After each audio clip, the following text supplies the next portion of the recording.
My name is Karen Kiefer, and I'm the director of the Church in the 21st Century Center. I met many of you.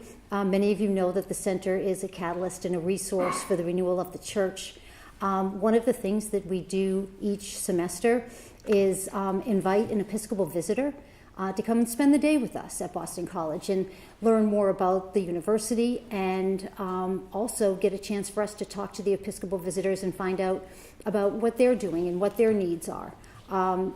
Today we have Bishop Rozanski from Springfield.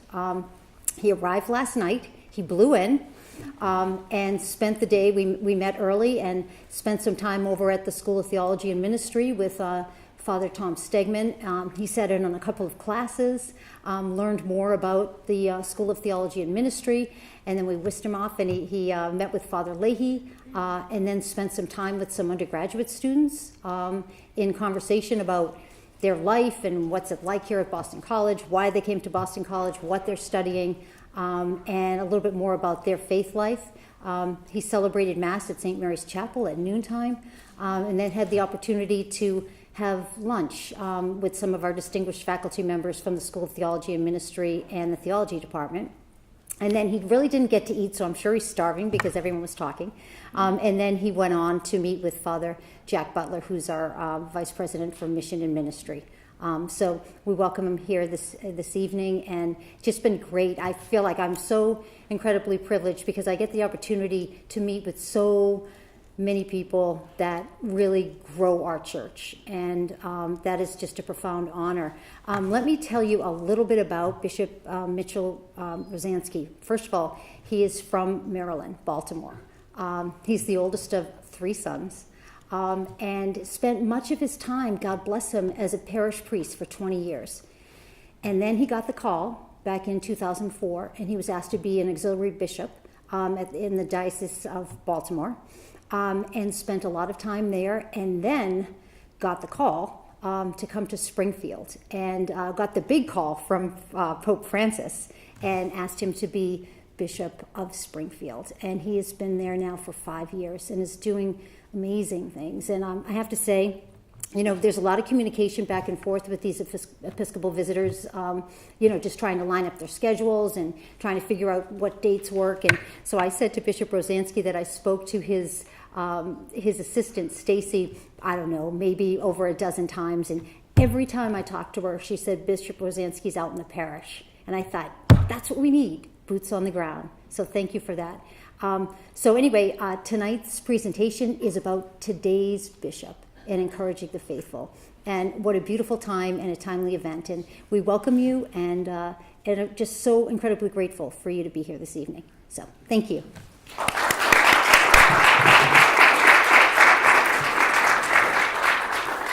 Well, good evening, everyone, and it really has been a wonderful day of visitation, and a privilege and a pleasure to share this with you. And I must say, in almost 15 years as a bishop, I've really not had an opportunity like this. So it really was a day of education for me. So I thank, may I say a word of thanks to your president, Father William Leahy, to Father Jack Butler, the vice president for University Mission and Ministry, and to Father Bob Keene, the rector of the Jesuit community here at Boston College, and to Karen Kiefer and the entire staff, Karen, the director of the Church in the 21st Century, for their kind invitation and their hospitality to me during my visit here at Boston College. And especially in these times, it is crucial that we find opportunities to support one another by sharing ideas and especially listening to one another. I would be remiss if I started this evening without mentioning the summit meeting in Rome that concluded yesterday concerning the crisis in the Catholic Church regarding the sexual abuse of minors. As painful as this subject is, particularly for the victim survivors, it is necessary for the Church Universal to forthrightly deal with the scourge of this horrible abuse, and to ensure that anyone who ministers in the Church is there for the protection and the good of our young people. Among the many aspects of what had been discussed at this summit, I'm particularly drawn to Pope Francis' encouragement for the bishops that any solution must begin with a true change of heart in prayer. While many are looking for legislation or changes in canon law as a sure solution to this, I think it is telling that Pope Francis is calling the bishops, as well as the universal church, to our roots in addressing the evils that afflict our church and society at large. In Mark's Gospel of today's Mass, Jesus encounters the apostles' frustrations when they are unable to exorcise a demon. When the father of the afflicted boy approaches Jesus, and Jesus himself successfully exorcises the demon, Jesus admonishes his apostles that this kind can only come out by prayer. Indeed, carefully reading the signs of the times and the remedy that is needed for the church's ills, Pope Francis calls us to the root of who we are, a people called to be witnesses to the redemptive sacrifice of Christ, our Savior, who is our source of true hope. Hence, to be closer to Christ, prayer is an essential part of every Christian's life, from the Pope himself to members of the laity. United with Pope Francis in this call, we will be a church ever vigilant for the protection of our young people, providing for them always an environment where faith is nurtured so that future generations will find in Jesus their life and their hope. Let us be faithful in prayer for the continued follow-up work of the summit in Rome to become the focus of the church throughout the world, as we also remember those who have been so hurt by this scourge in our church. Many times when I attend different events around the Springfield diocese, I meet members of the faithful who say to me, "Bishop, I would not want your job." I kind of smile, and my standard retort to them is, "Well, that's funny because so many people know how to do it much better." I never want for lack of advice, whether solicited or not, on what I should be doing in my role as bishop. Today, I would like to reflect with you on three aspects of my role in being a source of encouragement to those whom the Lord has entrusted to me to work with in his vineyard. First of all, by co-workers, I do mean brother bishops, priests, deacons, men and women in consecrated life, and lay ecclesial ministers. But I also envision co-workers to be all members of the church, for each one of us is called to be a witness to Jesus' transformative power in our lives. The documents of Vatican II remind us that there are differing ministries within the church, but there is one mission in which we are all called to participate. That is to bring the person of Jesus Christ to the world so that others may know of him and of his salvific work. All of the baptized are entrusted with the mission, and Vatican II taught that everyone is to participate, lest, and I quote, "he be of no use to himself or to the church." So I address each one of you as fellow workers in the Lord's vineyard. This year marks the 40th anniversary of Archbishop Fulton Sheen's death.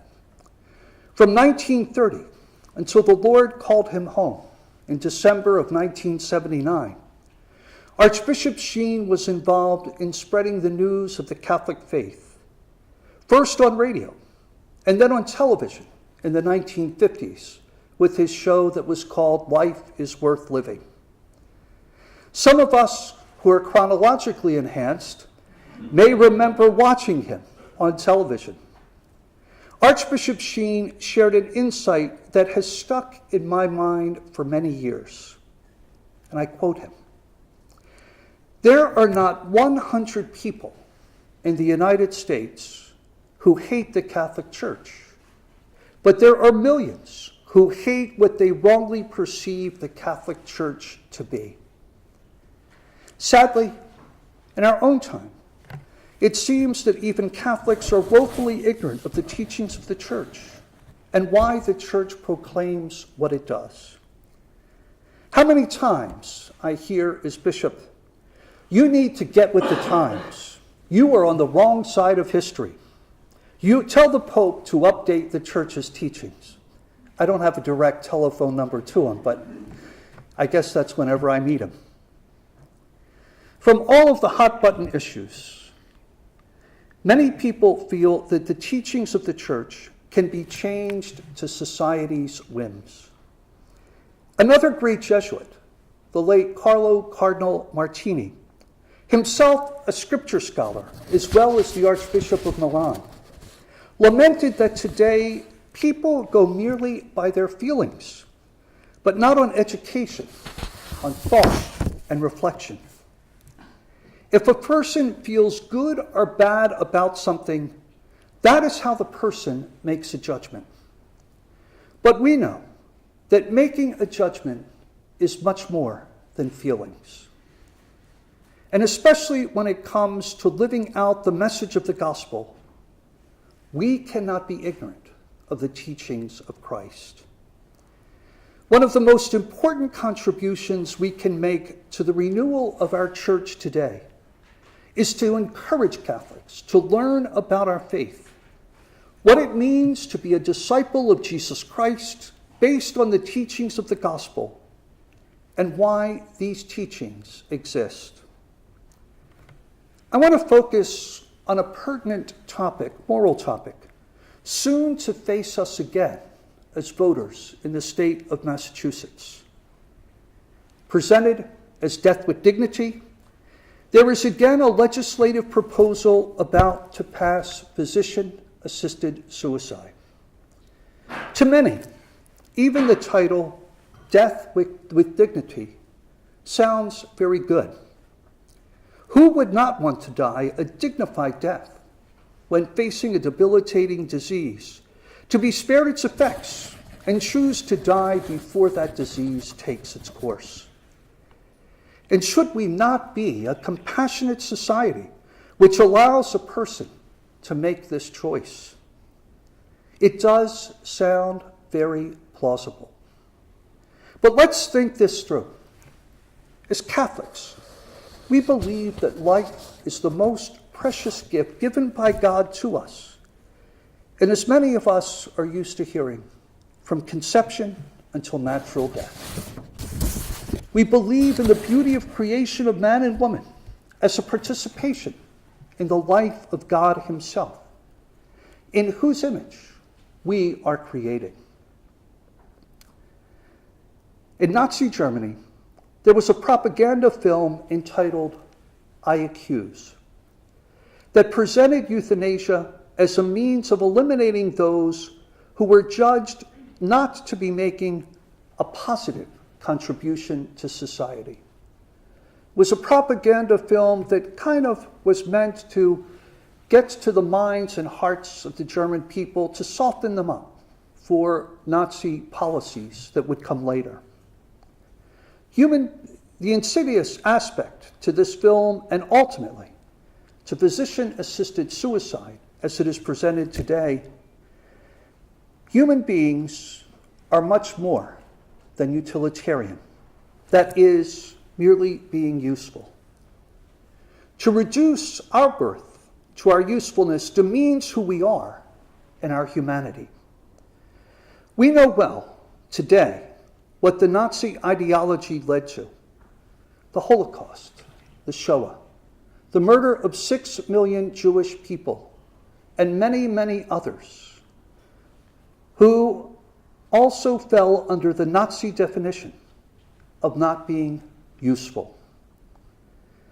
I'm not saying that physician-assisted suicide will lead to another Shoah in this country, but please stop to think about the slippery slope of how decisions are made about when we are to die. If a person is incapacitated, does the one who has the medical power of attorney then assume that he or she has the right to make that decision? What illnesses will be deemed incapacitating or terminal? Will a psychological illness, such as depression, be categorized as meriting consideration for physician-assisted suicide? As co-workers in the Lord's vineyard, one of the most important services we can render today is to be able to know and explain our Catholic faith. Certainly, faith is that emotional longing for the God who created us. Even St. Augustine, after his many years of running from the Catholic faith and the nagging, literally, of St. Monica, had to admit, finally, that our hearts are restless, O God, until they rest in you. But in the Incarnation, Jesus has come to us in his humanity to share in our struggles and our hopes and to give us the way to live out his gospel, his good news. We cannot do that merely on feelings, but in the knowledge that the teachings of our faith that are meant to bring to us life, happiness, and joy. We are sadly missing that in our society today. Even St. Teresa of Calcutta said that she had never seen such sadness in people's faces as when she visited the United States. If we do not know our faith, we cannot live this faith and know its beauty and truth. As co-workers in the Lord's vineyard, we all have a responsibility to know what our faith teaches. Where better than here? At Jesuit College, Boston College, and our other fine Catholic institutions to explore ways of teaching the Catholic faith to so many who have not had the opportunity to learn and absorb what we believe as a church. One of the munera, or the functions of the bishop, is to teach the truth of our faith. But I realize, and each bishop realizes, that we cannot be the sole teachers of the faith in the diocese. An army of well-informed and formed Catholics, committed as witnesses to Jesus and his teachings, will help us to both renew the scholarship of the Church as well as help fellow Catholics to live and to explain our faith. A concluding thought on this subject. There's a few more to follow, just two more. Some years ago, I was invited to an ecumenical and interfaith meeting in Maryland that supported the DREAM Act. Following the meeting, there was to be a rally led by religious leaders who would speak in its favor. A Protestant minister approached me and said, "Bishop, I sure hope that you and members of the Catholic faith will be there. You have such consistency in your teaching. That makes you all the more credible." Quite frankly, I was taken aback by his words, but I was delighted by his insight. May all of us be credible witnesses of the Lord Jesus and his gospel. Some months after Francis was elected as Pope, at a reception I had been invited to attend, I met a man who said to me, "Bishop, the homily in my church this past Sunday was all about Pope Francis." Now, you might think that's not unusual, but I'm Episcopalian. And since then, I've encountered so many people who have told me that they really like Pope Francis. However, when I do encounter those who tell me of their liking of our Holy Father, I challenge them. Are you listening to what Pope Francis says? Are you reading his writings? I do this to explain to them that I too really like Pope Francis.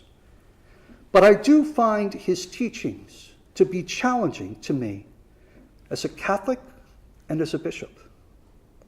For example, Laudato Si, his great encyclical on the environment, calls each one of us as individuals to reflect on how we are contributing to the pollution adversely affecting our world. His writing, too, makes us realize that the effects of the mistreatment of the environment have their worst consequences for the poorest of the world.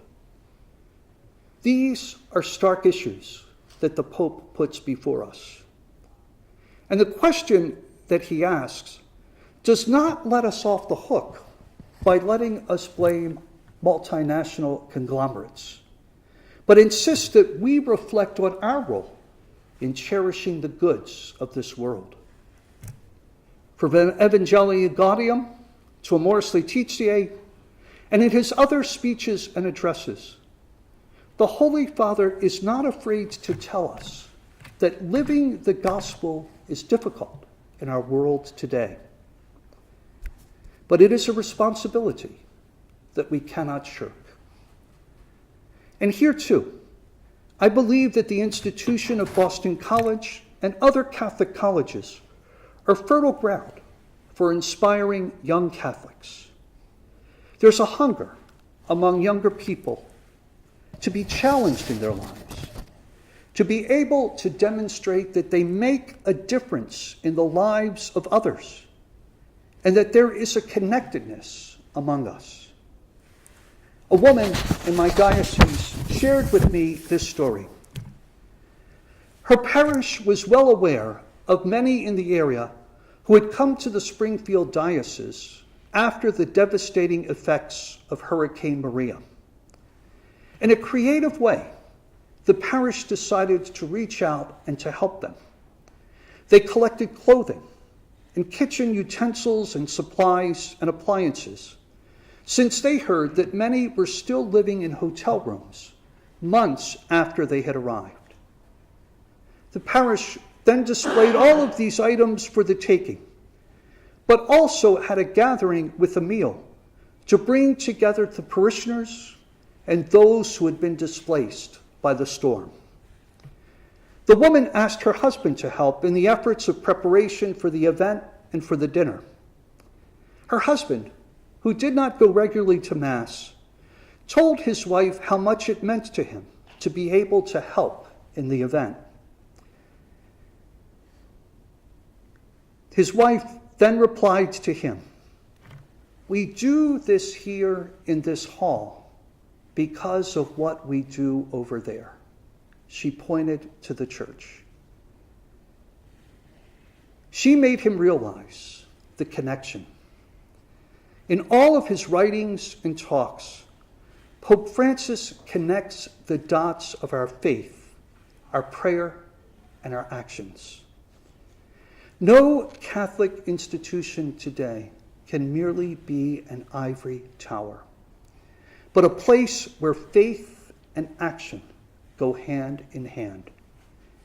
Opportunities to reach out to the surrounding neighborhood or to poorer areas of the city provide the means of connecting what we learn and why we serve. These are the practical ways in which Pope Francis illustrates that we can be leaven for the world. When we can connect our faith with action, then we allow the transformative power of Jesus and his gospel to be a reality in our society. Soon after he was elected, you may remember that Pope Francis insisted upon having Mass at Lampedusa, a place in Italy where immigrants were either coming ashore or were dying trying to get there. He physically connected the church with the plight of the immigrants and their struggles. In other words, he led by example, as he continues to do to this day. By the way, a very, very Jesuit tradition, as our Jesuits well know. Each one of us, as Catholics, are called to lead in this way, connecting our faith with how we treat others and our world that God has graciously given to each one of us. Not only by words, but by action, do we let our faith shine in its beauty. At this university, learning is certainly important, but connecting the learning with being of service to Christ and his people is certainly a Catholic value. Over the past 2 decades, and particularly in recent years, we all have been afflicted by the opioid crisis. It's in our news daily. Recently, much has been made over the drug Narcan that is a remedy for overdoses. Surely, Narcan is a lifesaver for someone in that awful position, but we really need to reflect much more deeply on the reasons for this crisis in our country. To me, the opioid crisis is really the result of a lack of hope. It is a spiritual crisis, not merely a physical one. We witness this phenomenon in so many ways. Joblessness, broken relationships, a rise in violent crime, and especially in the school and workplace shootings that we have come to accept on a regular basis. Here is the third place that a Catholic university such as Boston College can be of service to wider society. As a nation, as a society, we seem to have lost the sense of the transcendent. We have become so comfortable in our world that we put off the ultimate destiny of the world that is to come. We don't think about what's coming in the future. Many have come to be of the mindset that if science does not prove it, then it does not exist. And hence, they think God does not exist. Of course, science is a necessity in our world. It greatly benefits our humankind. But the sense of transcendent, of believing in the promise of a greater eternity, is our guiding hope as Christians. Jesus promised his disciples that where he would go, there would be a place for them. In the Acts of the Apostles, as Stephen was being martyred, he was inspired by a vision of heaven. This is our vision and our hope. As bishop, I realize that I'm called to be a leader of the church here on earth, but I must always point out the realities of the world to come. Without a sense of the transcendent, our world lacks hope. It turns inward on itself.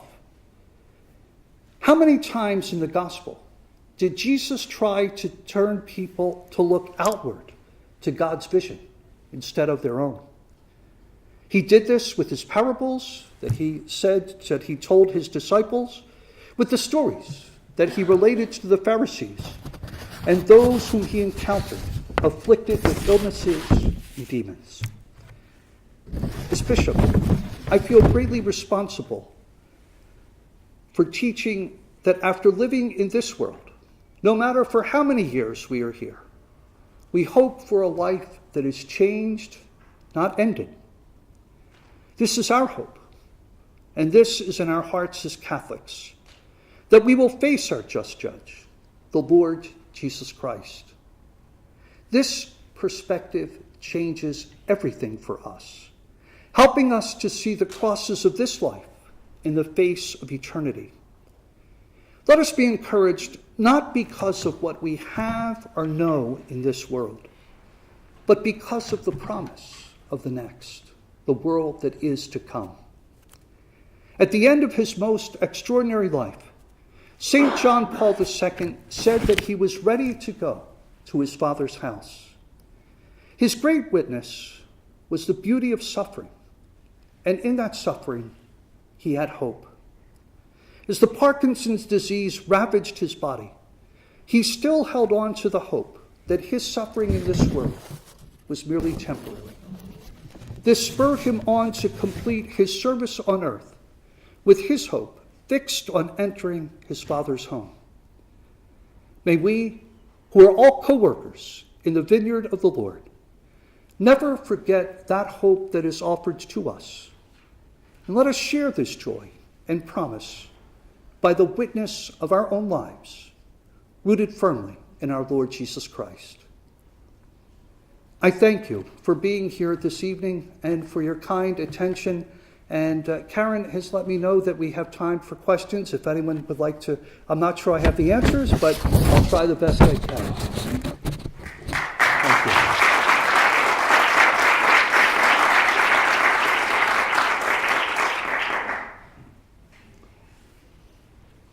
Any questions? Yes, please. Bishop, you spoke about the Death with Dignity Act that's coming up in Massachusetts. In like a related note to that, I know Pope Francis recently changed the church's teaching on the death penalty, and I know Pope John Paul II was more in favor of the death penalty, and that's one of the teachings of the church that I always find hard to like reconcile with, because on just like a gut level, I think that somebody like one of the Zarnaya brothers or somebody who commits like a mass shooting or something like that, like should be put to death, but at the same time, I do want to believe in that sanctity of life from conception until natural death. Sure. And can you like speak on that a little bit? Especially with the bill coming up and wanting to be a proponent or an opponent of the bill and a proponent of life. Thank you. Like, Thank you for that dichotomy in my head is very hard. You know, and that's, to me, your struggle is a hopeful sign. It's a sign that you're reflecting upon your faith, that you're thinking about it, and that you're willing to put action behind what you believe. So I thank you for that.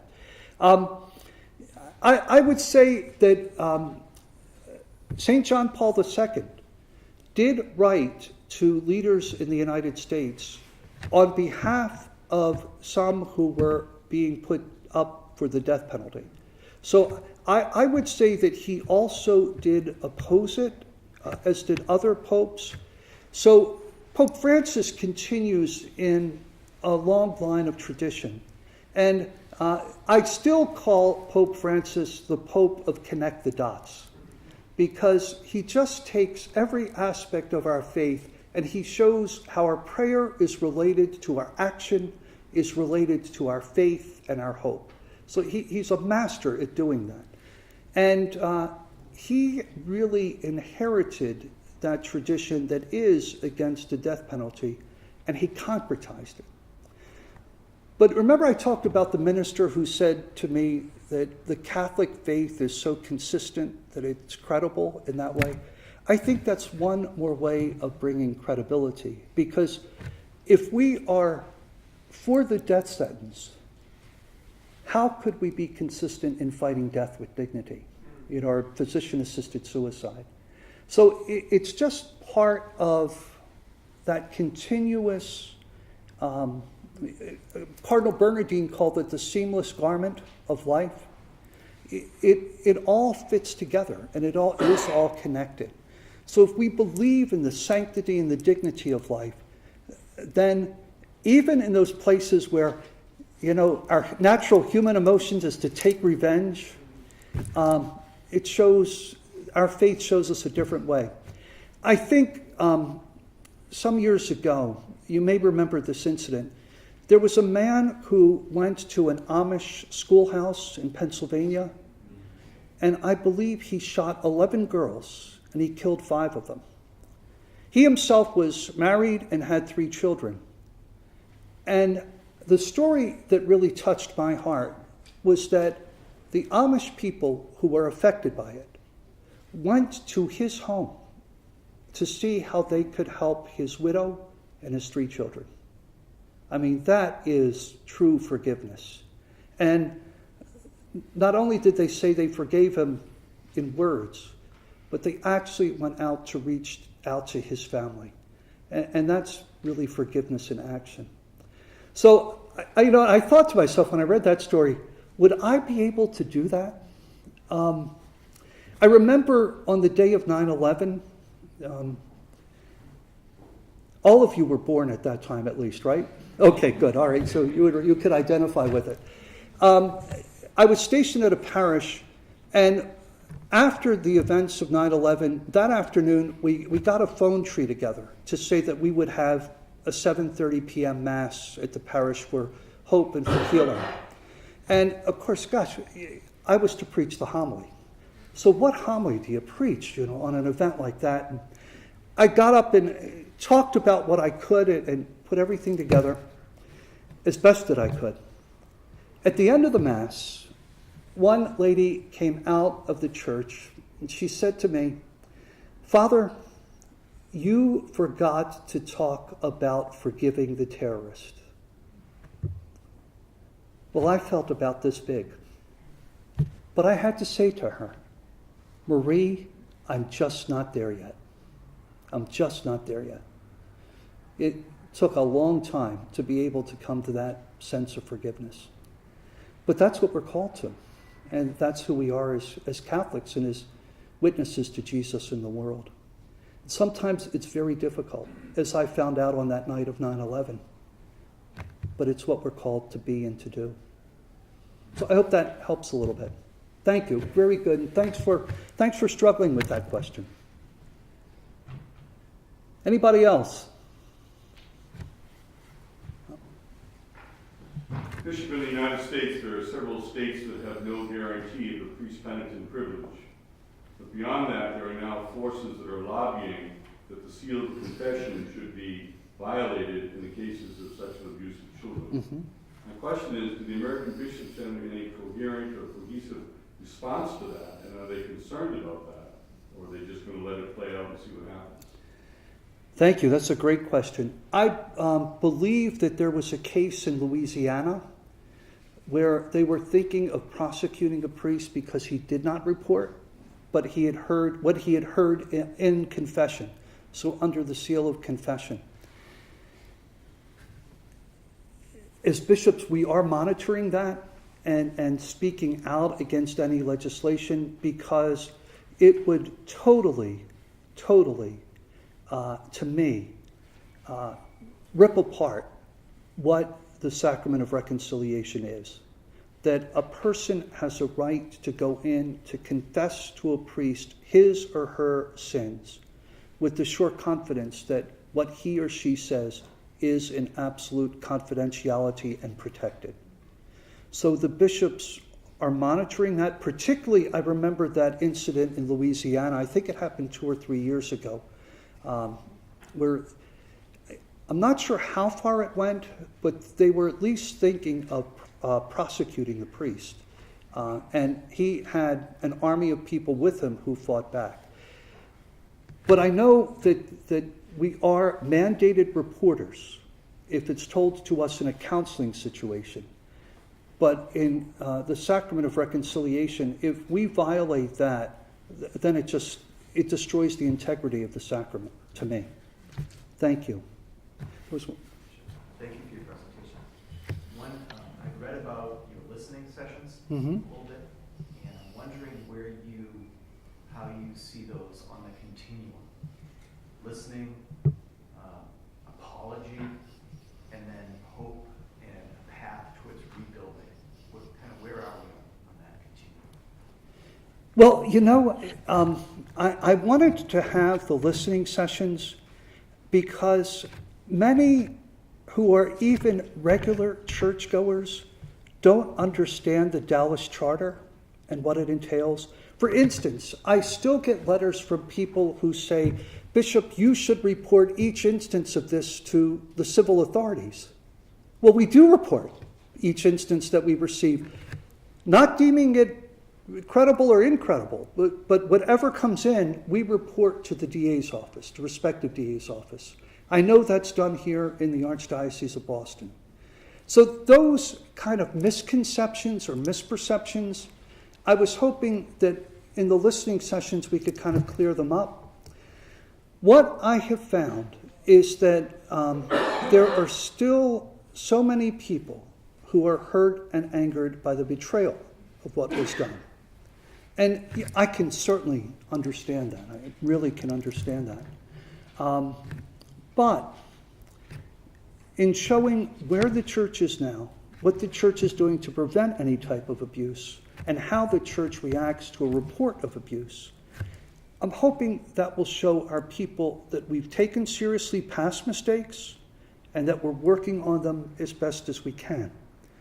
I was very hopeful at this summit in Rome that both Cardinal Sean O'Malley and Cardinal Supich were there, as well as Cardinal DiNardo, who's the president of our USCCB, United States Catholic Conference of Bishops, because I believe each of them can bring our experiences and our perspective on how to deal with this, and concretely, in a concrete way.